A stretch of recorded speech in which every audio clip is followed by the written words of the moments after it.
এক ঠাকুমা যাত্রা শুনতে গেছে। তো যাত্রা শুনতে গিয়ে তিনি যখন ঢোকেন মানে প্যান্ডেলের ভেতর, তখন বিশাল ভিড়। আবার যখন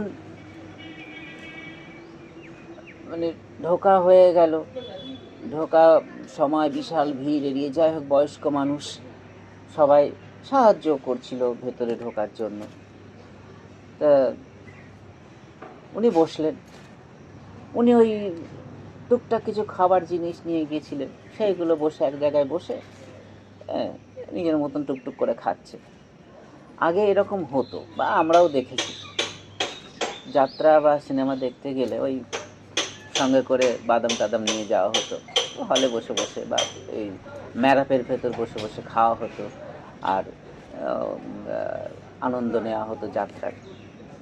তো এইরকম, তা ওই করতে করতে ওদিকে আবার দেরি হচ্ছে যাত্রা শুরু হতে। ইতিমধ্যে ওই ঠাকুমার একটু নিদ্রা এসেছে, রাতের বেলা তো নিদ্রা এসেছে। তা উনি ভাবছেন যে যাত্রাটা এখন দেরি আছে, তাহলে আমি একটুখানি ঘুমিয়ে নিই, চোখ দুটো জুড়িয়ে আসছে, তাই ঘুমিয়ে নেবে, তাই ঘুমোচ্ছে। উনি বলতে বলতে একটু নিদ্রা গেছে। হঠাৎ তার ঘুম ভেঙে গেছে। ঘুম ভেঙে যাওয়াতে সে দেখছে সেই রকম ভিড় আবার। তখন তিনি মনে করছেন যে এখনো মনে হয় যাত্রা শুরু হয়নি, সেই ভিড়েই তো ঢুকেছিলাম। এই যে চলে যাওয়ার ভিড় সেটা আর বুঝতে পারছেন না। তখন জিজ্ঞেস করছেন, হ্যাঁ যাত্রা কি আরম্ভ হয়েছে? বলছে, ও ঠাকুমা কি বলছো, যাত্রা তো আবার শেষও হয়ে গেল। মূল কথা, আমাদের এই জীবনের রঙ্গমঞ্চে সুযোগ সুবিধা সব আসবে, কিন্তু বুদ্ধি করে বা এগিয়ে গিয়ে সেই সজাগ থেকে আমাদের সেই সুযোগগুলো গ্রহণ করতে হবে, সুবিধাগুলো গ্রহণ করতে হবে এবং কাজে লাগাতে হবে।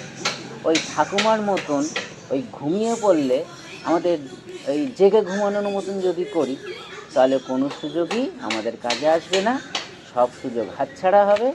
আর আমরা শেষে গিয়ে সব দোষ সেই ওপরে, ভগবান আমার পাথর চাপার কপাল করে পাঠিয়ে দিয়েছে, যে কপালে কিচ্ছু লেখা নেই, সুখ লেখা নেই, শুধু দুঃখ যন্ত্রণা আর কষ্ট লেখা আছে।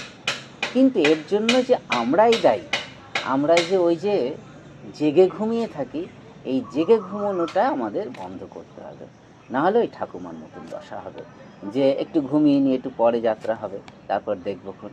এইটা যদি করি তাহলে কোনো সুযোগ আমাদের কাজে লাগবে না। এই হচ্ছে মূল কথা। সবাই ভালো থাকবেন, ধন্যবাদ।